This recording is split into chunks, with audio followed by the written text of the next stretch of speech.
ওয়াক্ত নামাজ পড়ে, যে গুনাহগার নয় আমার মতো আর আমার মতন পাপী বান্দা, তারা একসাথে দাঁড়িয়ে একটা লড়াই করেছে। এটা সবচেয়ে বড় শক্তি এই লড়াইয়ে। এই লড়াইয়ে যেমন মাদ্রাসার ছাত্র শহীদ হয়েছেন, তেমনি যে নাস্তিক সেও শহীদ হয়েছে। এইখানেই আমাদের এই লড়াইয়ের সবচেয়ে বড় শক্তি। বাংলাদেশ এমন একটা জায়গা যেখানে এই সব আদর্শ মিলতে পেরেছে, আমরা মেলাতে পেরেছি। এই সাফল্য আমাদের। এই সব ভেদাভেদ ভুলেই আমরা লড়াইয়ে দাঁড়িয়েছি। সবচেয়ে বড় কথা কি, এই ভেদাভেদ যাতে আবার নতুন করে আমাদের মধ্যে না আসে, কারণ লড়াইয়ের মাত্র শুরু। অনেকে বলছেন 15 বছরের স্বৈরাচার, ভুল।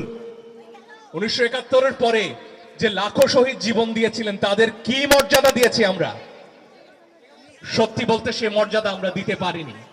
সলিমুল্লাহ খানের একটা কবিতা মনে পড়ছে, সে কবিতার শেষ দুটো লাইন, একদিন শুনবো এহিয়া খান সে ছিল ছদ্মবেশে, সেও মুক্তিযোদ্ধা, আমি আর বিস্মিত হব না। সত্যি বিস্মিত হবার ক্ষমতা আমরা হারিয়ে ফেলছিলাম, কিন্তু সেখান থেকে এই 50 বছরের অবিচার অন্যায় থেকে সামনে এগোবার একটা সুবর্ণ সুযোগ আজকে তৈরি হয়েছে। সেখান থেকে পেছনে ফিরে তাকাবার কোনো সুযোগ নেই। আমাদের সামনে এগোতেই হবে। এই আন্দোলন ব্যর্থ হতে দেয়া যায় না। অনেকে বলছেন যে এই যে তরুণরা, তারা কি জানে, তারা আজকে উপদেষ্টা হয়ে বসছে কেন? আমার প্রশ্ন, এই তরুণরা জানে যা আমরা জানি না। এই তরুণরা জানে এই যে একদিকে মাদ্রাসা, একদিকে ইংরেজি মাধ্যম, একদিকে বাংলা। আমরা বলছি ওরে বাবা, এই ত্রিভঙ্গ শিক্ষা ব্যবস্থা ঠিক না করলে এ দেশকে একতাবদ্ধ করা যাবে না। তরুণরা করে দেখিয়েছে।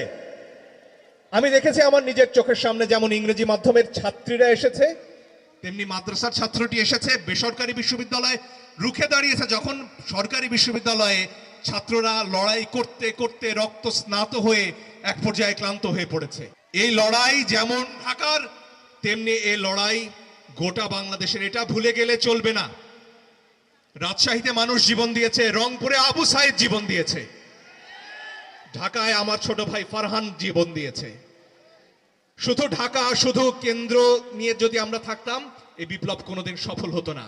আজকে যারা দেশের নিয়ন্ত্রণ করতে এসেছেন, করছেন, যাদেরকে জনগণ ক্ষমতায় বসেছে, তাদের মনে রাখতে হবে কেন্দ্রে বসে শাসন করলে চলবে না। আপনাদের আসতে হবে রাজশাহীতে, আপনাদের শুনতে হবে দেশের প্রান্তিক মানুষের কথা। যিনি অটো চালান আজকে, তার কথা শুনতে হবে।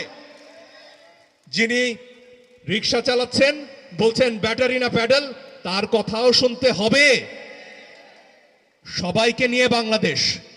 আমি দেখেছি আমার বাড়ির কাছে বসিলায়, যখন ছাত্রছাত্রীরা পিছিয়ে গেছে, শ্রমজীবী মানুষরা নেমে এসেছেন। তারা নিঃস্ব, তাদের হারাবার কিছু নেই, তারা বুলেটের মুখে দাঁড়িয়েছেন। ওই যে স্বরাষ্ট্রমন্ত্রী সাবেক, তার সামনে যখন একটা ভিডিও দেখানো হচ্ছিল যে স্যার একটা গুলি করলে একটাই কমে, আর কেউ পেছায় না, এরা সেই মানুষ। এই রিকশালা, এই শ্রমিক, এই দিনমজুর, এরাই আমার বাংলাদেশ। এদেরকে ভুলে গেলে চলবে না।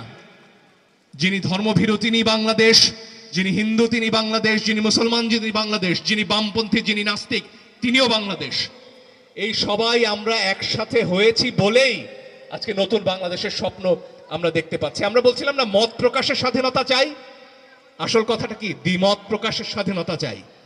আমরা লড়াই একসাথে করব, কিন্তু দ্বিমত আমরা করব, কিন্তু কেউ যেন ভেবে না বসে এটা হচ্ছে গিয়ে বাংলাদেশে নতুন করে বিভাজন তৈরি।